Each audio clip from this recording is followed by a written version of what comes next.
Assalamualaikum dan salam sejahtera. Hari ini cikgu akan sambung lagi sains tingkatan 1 bab yang kedua, standard kandungan 2.1 bahagian yang kedua. Okey, dalam bahagian pertama iaitu yang bahagian sebelum ni, murid-murid dah belajar mengenai sel, sel haiwan, sel tumbuhan dan organisma unisel dan organisma multisel.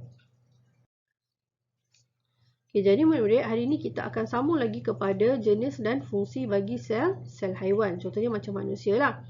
Okay, contoh yang pertama kita lihat kepada sel epitelium. Gambar raja di sebelah adalah contoh sel epitelium yang boleh dilihat di bawah mikroskop. Okay, sel epitelium ni terdapat di lapisan luar organ badan manusia. Okay, apa contoh organ badan manusia? Contoh jantung, paru-paru, perut. Dan ia bertujuan untuk melindungi organ badan tersebut. Dekat sel epitelium ni ada banyak sangat kelenjar mukus yang mana fungsi dia adalah untuk merembeskan mukus ataupun lendir.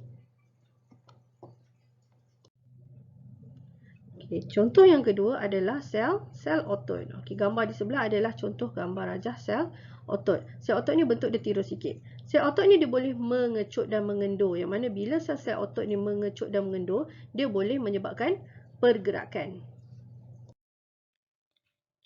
Sel yang ketiga adalah sel pembiakan.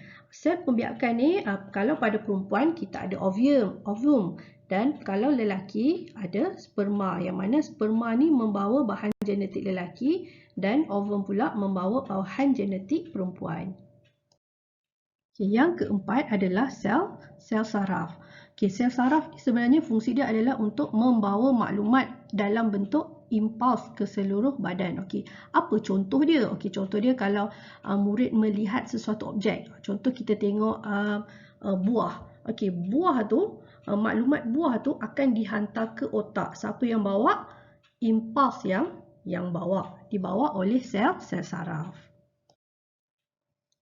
Okay, yang kelima adalah sel darah merah. Sel darah merah ni sebenarnya dia tak ada nukleus. Bentuk sel darah merah ni adalah dui cekung ataupun dia melengkung dekat hadapan dan dekat belakang dia. Tujuan dia adalah untuk tambah luas permukaan dia.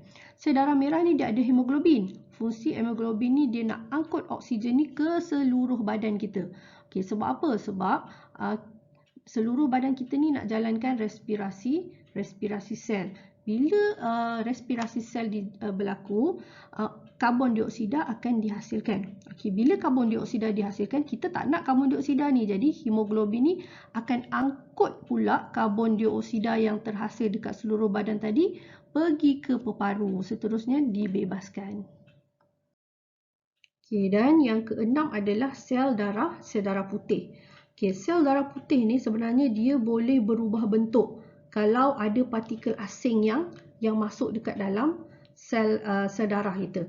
Okey, contoh dia apa? Contoh dia macam bila sel darah kita ni ada virus masuk. Okey, bila virus masuk, sel darah putih ni dia akan kelilingi virus ni tadi, lepas tu dia akan musnahkan virus tu tadi. Okey, seterusnya murid-murid, kita lihat jenis dan fungsi bagi sel tumbuhan. Sebagai contoh kita lihat keratan rentas daun. Okey, ini adalah daun dan kita buat keratan rentas tu secara melintang macam tu. Okey, jadi kalau gambar rajah sebenar, yang dekat sebelah tu lah. Dan yang bahagian atas tu adalah contoh dalam bentuk lukisan. Okey, kita pergi kepada bahagian-bahagian daun. Yang pertama dia adalah bahagian cuticle, iaitu bahagian luar daun. Kemudian kita ada epidermis, sama ada epidermis atas ataupun epidermis bawah. Sel epidermis ni berfungsi untuk mengurangkan kehilangan air, iaitu semasa proses transpirasi, membolehkan pertukaran gas, iaitu antara gas karbon dioksida dan oksigen, serta proses penyerapan air dan nutrien. Okay, dalam keratan rentas daun ni juga terdapatnya sel palisade, iaitu sel yang mengandungi klorofil. Fungsi klorofil ni adalah untuk menyerap cahaya dan menjalankan proses fotosintesis. Okay, di bahagian daun juga ada xilem. Okay, apa fungsi xilem? Xilem ni fungsi dia adalah untuk membawa air dan mineral daripada akar ke daun, dan satu lagi adalah phloem, yang mana phloem berfungsi untuk mengangkut hasil fotosintesis ni keluar daripada keluar daripada daun. Okey, seterusnya pada epidermis juga terdapatnya sel pengawal. Okey, gambar tersebut merupakan sel pengawal di bawah mikroskop. Sel pengawal ni fungsi dia adalah untuk mengawal pembukaan atau penutupan stoma, yang mana stoma merupakan liang seni di antara sepasang sel pengawal. Sel pengawal ni bila dia melengkung keluar, stoma ni dia akan terbuka. Biasanya stoma ni dia terbuka pada waktu siang untuk menjalankan proses fotosintesis. Tapi pada waktu malam biasanya stoma ni dia akan tertutup. Okey, dan stoma ni juga dia boleh tertutup kalau hari tu dia sangat panas. Okey, siang hari tu dia sangat panas, jadi dia tertutup untuk mengurangkan kehilangan air pada tumbuhan. Okay, seterusnya kita lihat pada akar tumbuhan. Akar tumbuhan ni fungsi dia adalah untuk serap air lah daripada dekat dalam tanah. Dekat akar tumbuhan ni ada tisu epidermis dan akar rambut. Maksudnya dekat akar ni kan dia ada banyak rerambut-rerambut halus kan. Okey, itu adalah akar rambut. Jadi apa fungsi sel rerambut akar ni? Sel rerambut akar ni fungsi dia adalah untuk meningkatkan luas permukaan akar tu tadi supaya lebih banyak air dan nutrien daripada tanah ni dapat diserap ke dalam tumbuhan melalui akar tu. Seterusnya kita pergi pula kepada pembentukan sesuatu organisma. Kita lihat urutan dalam organisasi sel tu. Okay, murid dah belajar mengenai sel. Okay, kebanyakan sel dalam organisma multisel, contohnya seperti manusia ataupun tumbuhan, mempunyai fungsi yang spesifik atau fungsi-fungsi yang tertentu. Jika sel-sel yang mempunyai fungsi-fungsi yang tertentu ni dia bergabung, dia akan membentuk tisu. Okey. Tisu-tisu yang berlainan pula bekerjasama untuk menjalankan satu fungsi, iaitu organ. Dia membentuk organ. Beberapa jenis organ, okey, manusia kan ada banyak organ kan? Okey, beberapa jenis organ yang mempunyai fungsi yang berkaitan akan bekerjasama pula untuk satu tujuan tertentu dan membentuk sistem. Okay. Kemudian, semua sistem ni dia bekerjasama untuk membolehkan organisma ni dia dapat berfungsi dengan baik. Jadi sistem ni dia akan membentuk organisma. Okay, kita tengok contoh dekat dalam haiwan, urutan organisasi sel dalam haiwan. Okey, kita ambil satu contoh sel. Contohnya sel epitelium. Sel epitelium ni dia bergabung menjadi tisu epitelium. Kemudian tisu-tisu ni bergabung untuk membentuk satu organ. Maksudnya daripada tisu otot, tisu epitelium, tisu saraf, dia akan membentuk perut, iaitu perut tu organ lah. Okey, kemudian organ-organ yang berkaitan, contoh dia mulut, esophagus, perut, usus kecil dan usus besar ni adalah organ. Dan organ ni tadi dia akan bekerjasama untuk membentuk satu sistem. Sistem dia apa? Sistem pencernaan.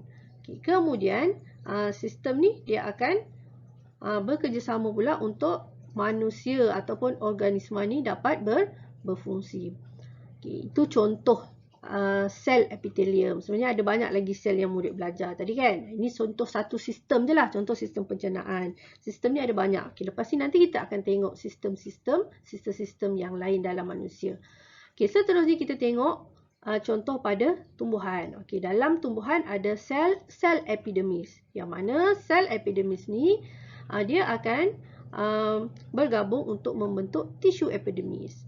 Tisu epidermis ni pula, tisu-tisu yang berkaitan pada tumbuhan ni akan bergabung untuk membentuk satu organ. Organ dia adalah daun lah. Okey, contoh daun ke, batang ke, akar ke kan. Kemudian daun, batang dan akar ni tadi, organ-organ ni tadi dia akan bersatu untuk membentuk sistem, iaitu sistem pengangkutan bagi tumbuhan. Seterusnya dia akan membentuk organisma. Organisma dia adalah tumbuhan tu lah, keseluruhan tumbuhan tu.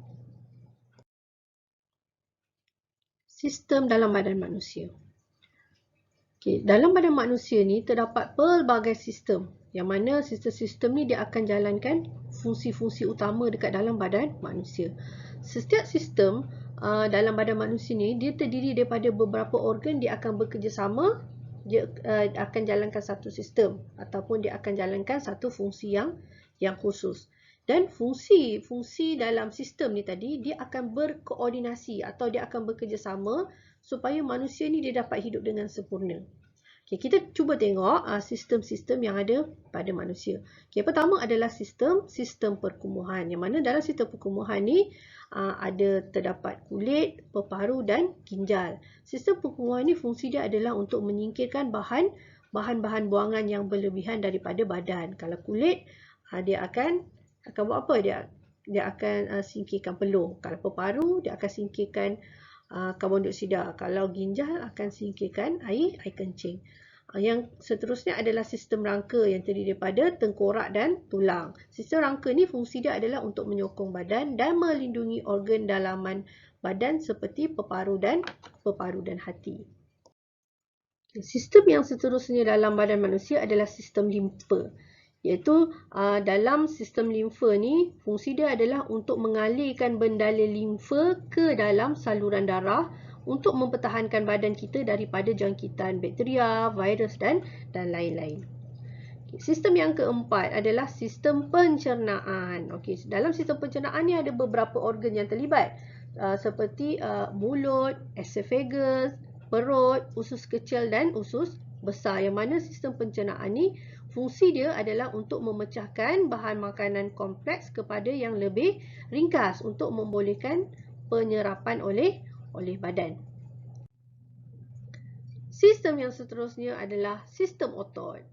Yang mana dalam sistem otot ni dia dapat membantu pergerakan badan dan organ dalaman badan manusia. Sistem yang seterusnya adalah sistem integumen. Sistem integumen ni terdiri daripada kulit lah. Yang mana kulit ni, sistem integumen ni berfungsi melindungi badan kita daripada kekeringan dan mengawal suhu badan. Sistem yang keberapa ni? Yang ketujuh. Sistem ketujuh adalah sistem saraf. Yang mana sistem saraf ni terdiri daripada otak, saraf tunjang dan saraf. Fungsi dia adalah untuk membawa maklumat daripada otak ke seluruh badan dalam bentuk impuls. Sistem yang seterusnya adalah sistem peredaran.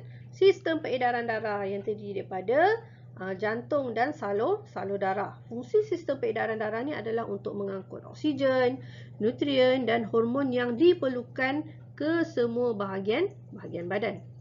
Sistem yang seterusnya adalah sistem respirasi yang terdiri daripada organ hidung dan peparu. Sistem respirasi ini berfungsi untuk mengambil oksigen dan mengeluarkan karbon dioksida daripada sel badan. Sistem badan manusia yang seterusnya adalah sistem endokrin. Sistem endokrin ini terdiri daripada kelenjar pituitari, thyroid, kelenjar adrenal, pankreas dan testis bagi lelaki serta ovari bagi perempuan. Yang mana sistem endokrin ni fungsi dia adalah untuk menghasilkan hormon. Maksudnya kelenjar-kelenjar yang tadi tu dia akan hasilkan hormon untuk menyelaraskan tindak balas dekat dalam badan. Dan yang terakhir adalah sistem pembiakan. Bagi perempuan ada ovari, bagi lelaki sistem pembiakannya adalah testis dan zakar. Fungsi sistem pembiakan bagi manusia ni yang kalau lelaki ni kita nak hasilkan sperma dan perempuan ni dia nak hasilkan ovum. Fungsi dia adalah untuk membentuk zuriat ataupun nak menghasilkan anak. Jadi itu tadi sistem-sistem yang ada dekat dalam badan manusia, yang mana semua sistem ni dia akan bekerjasama daripada sistem pembiakan, sistem endokrin dan sistem lain-lain tadi dia akan bekerjasama untuk membentuk satu organisma manusia yang berfungsi dengan sempurna. Okey, terima kasih cikgu ucapkan kepada semua murid-murid yang menonton video cikgu. Kalau murid-murid nak tonton video ni lagi, sila ke channel cikgu Fazina Fazil 83. Sehingga kita jumpa lagi. Bye.